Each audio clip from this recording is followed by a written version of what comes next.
Monsieur le ministre, Mesdames, Messieurs, bonjour.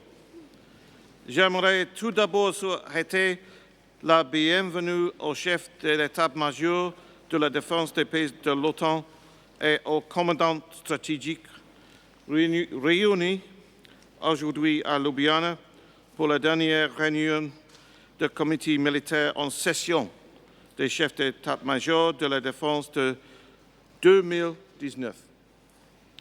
Je ferai quelques remarques liminaires avant de céder la parole au chef d'état-major général slovène, général de division Alenki Ermenc, qui présentera le ministre slovène de la Défense, M. Karl Erjavec.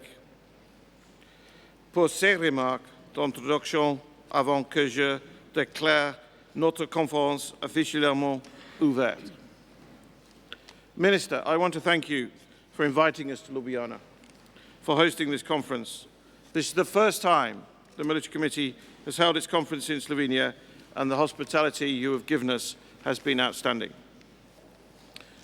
Everyone in the room can see the effort that your staff have put in to organising this conference, and we look forward to seeing more of your beautiful country as we are here in Slovenia. We have a new face at our table of Chiefs of Defence today, and I would offer a particularly warm welcome to Major General Valdemaras Rupšys from Lithuania, otherwise known as Val. Welcome. And Val, we look forward very much to hearing your ideas, your thoughts for this conference, which will enrich our discussions, and congratulations on your appointment. As we heard last night, both NATO and Slovenia are celebrating important anniversaries this year. 70 years since the alliance was created by 12 founding members, and 15 years since Slovenia joined our great alliance. With these anniversaries, we must not lose sight of the challenges that were overcome through our history as we adapted to circumstances. Therefore, I would like to take time right now and pay tribute to all our serving military personnel and remember the sacrifices of those men and women killed or wounded in the line of duty.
Today's security situation is the most unpredictable it has been for many years.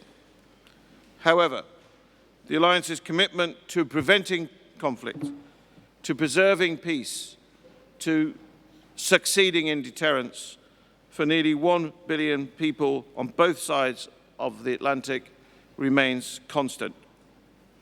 This committee, the Military Committee of the Alliance, provides strategic military advice to the North Atlantic Council. And everyone in the room today at the table is responsible for translating political decisions and guidance into military strategy and recommending measures considered necessary for the defence of our alliance.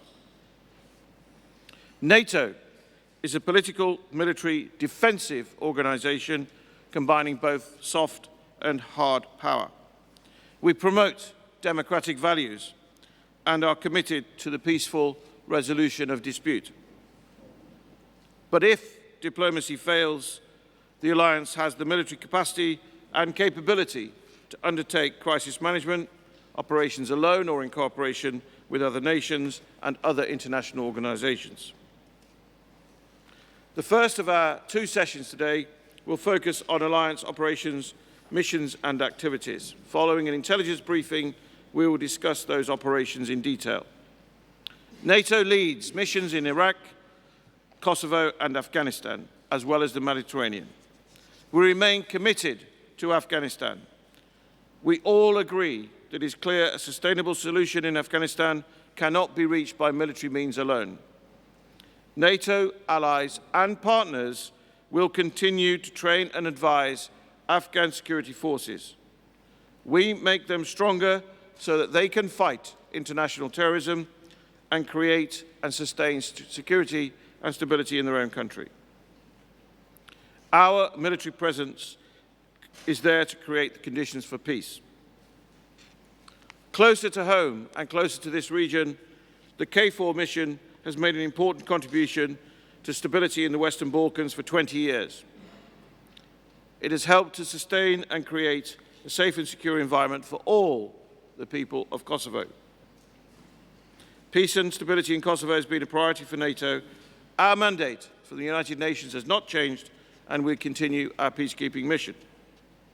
To the south, we have our mission, NATO mission in Iraq, to strengthen the Iraqi security forces and ensure ISIS cannot return.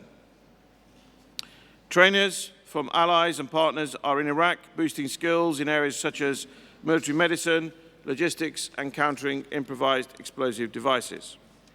Our mission in Iraq contributes to the wider fight against terrorism. Training local forces is one of our best weapons we have in this mission. We also conduct air policing, including over Slovenia, and we have 4 rotational enhanced forward presence battle groups in Poland and the Baltic states. We assist in NATO with the refugee and migrant crisis where appropriate, particularly in the Aegean Sea. We have Patriot missiles deployed in Turkey. We provide AWACS surveillance aircraft in support of the global coalition to defeat ISIS. And when required, NATO conducts disaster relief operations and missions to protect populations against natural, technological or humanitarian disasters.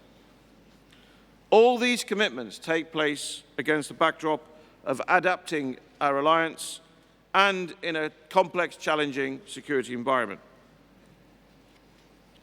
As we develop our deterrence and defence, we need to ensure our strategic communications support our operations and missions. In the world we're in, misinformation and propaganda are tools that are used by both state and non-state actors against the alliance. Therefore, NATO's civilian and military communications must be supported to communicate transparency on our deployments, our operations, and as we saw in Norway last year, and on our exercises. This alliance does not seek confrontation. NATO's aim is to preserve peace. We will not compromise on the principles on which the alliance and security in Europe and North America rest.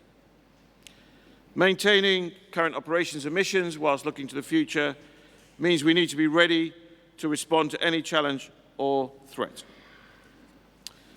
Looking to that future, today our third session will focus on the deterrence and defence of the Euro-Atlantic area and our warfighting concepts. This year we saw the Chiefs of Defence, we, signed a new NATO military strategy for the first time since 1967. This supports and informs the Alliance's 3 core tasks of collective defence, crisis management and cooperative security.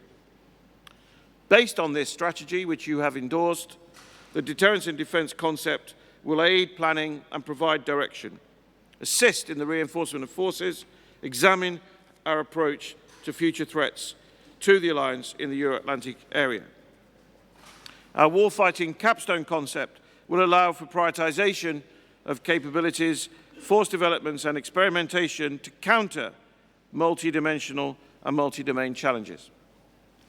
This will enable NATO as an alliance to maintain our military edge against adversaries, potential or real, and allow us to continue to meet our objectives across our core tasks. Our fourth session today focuses on NATO's military instrument of power. Through a recent crisis management exercise this year, lessons have been learned and identified as to how we can continue to improve our decision-making at the strategic, political, military level. Noting these lessons, the Chiefs of Defence will exchange views and, of course, provide direction and guidance on how to increase the speed of decision-making, ensure our forces are available to succour our strategic commander in a timely and transparent way, and improve our ability to respond efficiently and effectively to any threat or challenge. In each of our sessions today, we'll be supported by our strategic commanders, Supreme Allied Commander Europe, General Todd Walters, and Supreme Allied Command for Transformation, General Andrei Nata, who will both provide detailed military strategic assessments on the issues. General Ermenc, thank you again for hosting us. I now give you the floor for your remarks and the introduction of the Minister.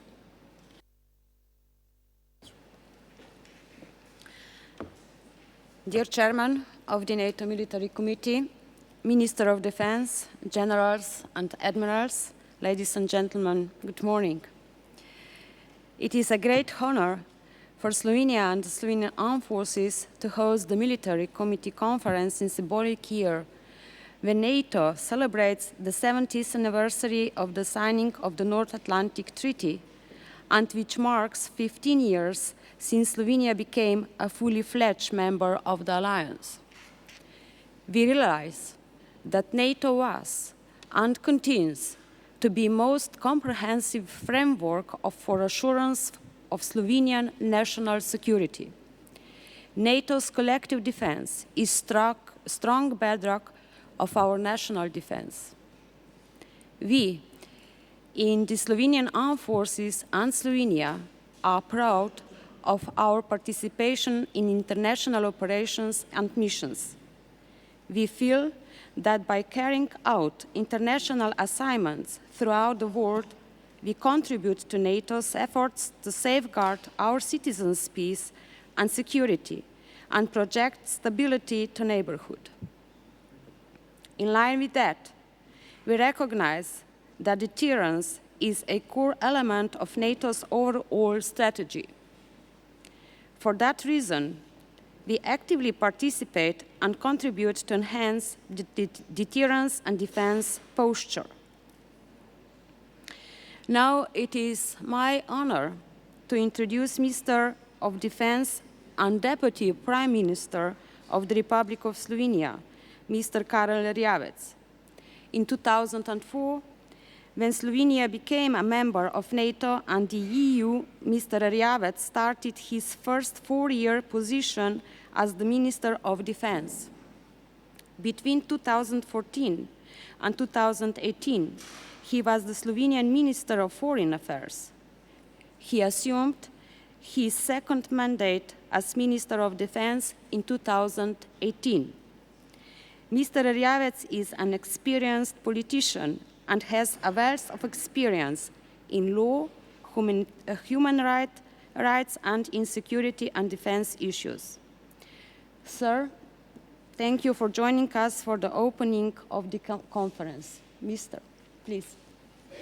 Thank you very much, Chairman of the Military Committee, Air Chief Marshal Peach, Major General Alenki Ermenc, Chiefs of Defense, distinguished guests, ladies and gentlemen.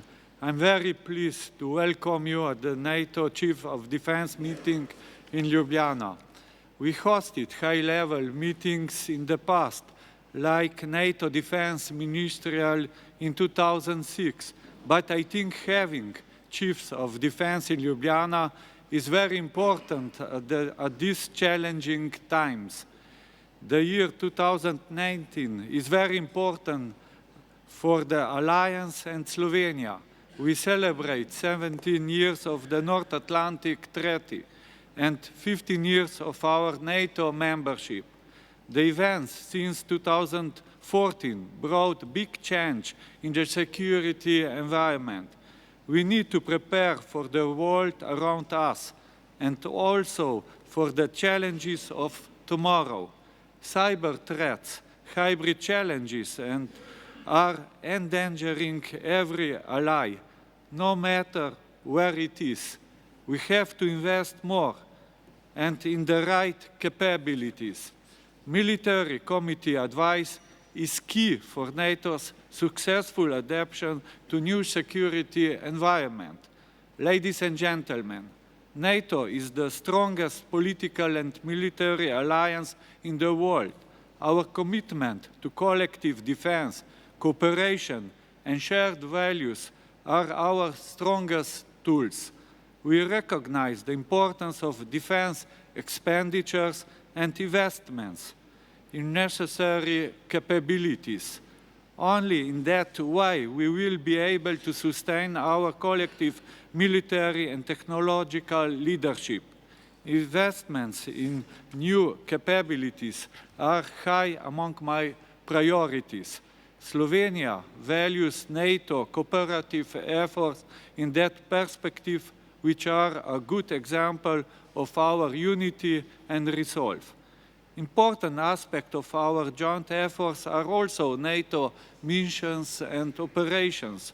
Over 6% of our armed forces currently serve abroad, mainly as part of NATO efforts in Western Balkans, Latvia, and Afghanistan. I would particularly like to emphasize our commitment to the Western Balkans, which remains high on the strategic focus of the Republic of Slovenia. Euro-Atlantic integration remains a driver of change, and we continue to support NATO's open door policy. We have a lot on our tables as we prepare for December NATO summit. It's important that military and civilian leaders work hand in hand in that process. We should use this opportunity to send a message of unity and determination. I'm confident that the upcoming debates during your stay in Slovenia will set the stage for a challenging work ahead.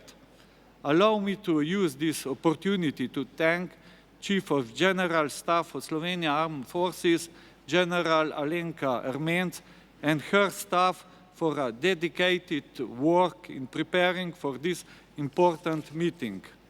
I wish you to have power and courage in the next few days of your stay in Slovenia to take difficult but necessary decisions for the secure and prosperous future of our alliance. Mesdames et messieurs, je vous souhaite un agréable séjour en Slovénie et aussi un bon début de conférence. Bienvenue à Slovénie. Thank you. Merci beaucoup. General Minister, thank you very much for those very strong opening remarks. This now concludes our opening session, and can I please ask and politely ask the media now to leave so we can continue with our conference. And if I could ask the Chods and delegates to stay where they are as I escort the Minister from the conference.